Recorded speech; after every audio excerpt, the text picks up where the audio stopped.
I don't think they realize how much better the audience of young people is at reading comments and at checking the like ratios and at checking the reposts and at like getting the whole side of the story.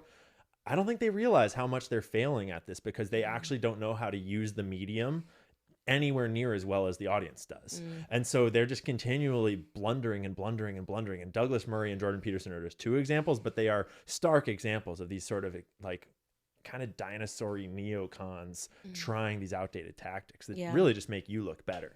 I know. Thank you. I'm not clothed in anything. I can barely fit anything right now. I'm doing this week. I'm doing 4 days. I'm not trying to wear anybody else's clothes. Okay. And for like how much of a ride you've been on and how big you've blown up, you're like one of the least narcissistic people in this entire industry. And I've met a lot of people in this industry by now, and you know, a lot of them are great, but there are some narcissists in this industry, and you're definitely not one of them. You're super chill. I just genuinely just want to have fun and talk about ideas with people on the internet. And I feel so remarkably blessed. You know, I have a husband that loves me.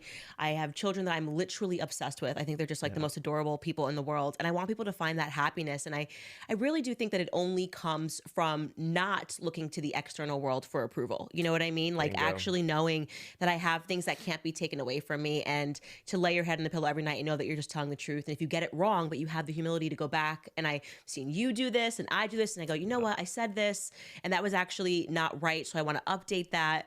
And I'm just so happy that we're moving into that energy, that like the mainstream media is failing, the experts are failing, and people are angry about Ian Carroll. Like, I love when I watch people go on like an Ian Carroll angry spiral, because I'm like, he's so happy and he doesn't care about this. He's going to keep making videos. You're literally being triggered by a guy whose TikTok says, yeah, not an expert, but interested. Like, you're interested. Yep. And people appreciate that. Just trying to learn stuff and have fun. And yeah, like Douglas Murray calling, like trying to pose to Joe that I was an expert.